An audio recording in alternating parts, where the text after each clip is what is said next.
The deacons this year are going to have a special music theme during the monthly meeting. The theme this year is the Olney hymns. Dr. Coombe had suggested the reading of Rob Morgan's book on the hymns. Rob is a regular visiting preacher here at Shadow Mountain and has written a book, Then Sings My Soul, which is about the history of the great hymns. This was the inspiration of the theme for this year. We, the deacons, are focusing on the Olney hymns for 2020 and 2021. The Olney hymns come from a small village in Olney, England. They were first published in 1779. The most famous of those hymns is known to all, Amazing Grace. The two contributors were John Newton and his poet friend William Cowper.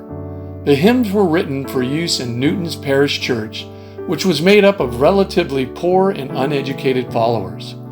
The hymns were an illustration of the ideologies of the evangelical movement at that time. For context, in those days, a pastor would prepare a sermon, but would also prepare a chorus for a popular hymn as part of his presentation for the Sunday worship.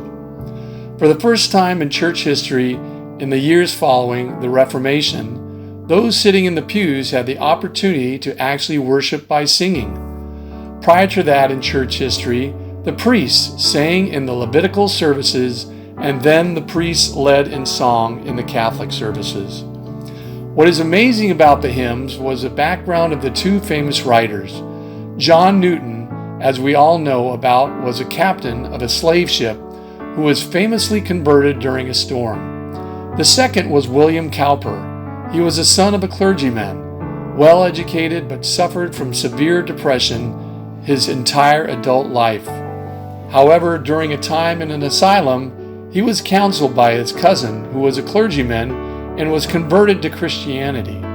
How unlikely was this pair to team up on a collection of over 348 hymns? In fact, one of the great hymns was God Moves in a Mysterious Way. That hymn is always going to remind us about how God can take two individuals so lost and put them together for His good and purpose. Amazing Grace was written in 1779 by John Newton. It's hard to shake off a mother's influence. John Newton's earliest memories were of his godly mother who, despite fragile health, devoted herself to nurturing his soul. At her knee, he memorized Bible verses and hymns.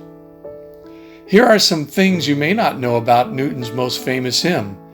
His title for it wasn't originally Amazing Grace, but Faith's Review and Expectation. It is based in Newton's study of 1 Chronicles chapter 17, verse 16 and 17. King David said, "Who am I, O Lord God, and what is my house, that you have brought me this far, and yet you have also spoken of your servant's house for a great while to come, and have regarded me according to the rank of a man of high degree."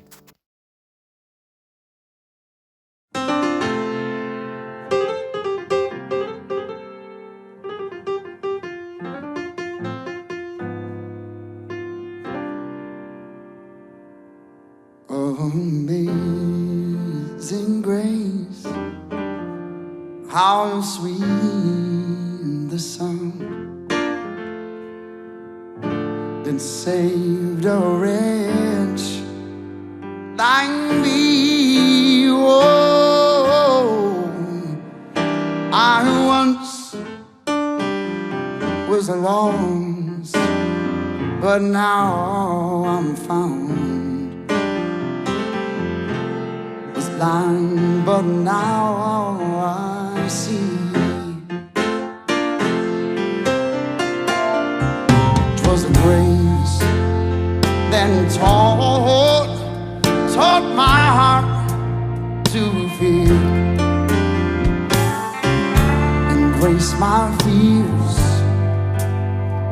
fears relieved.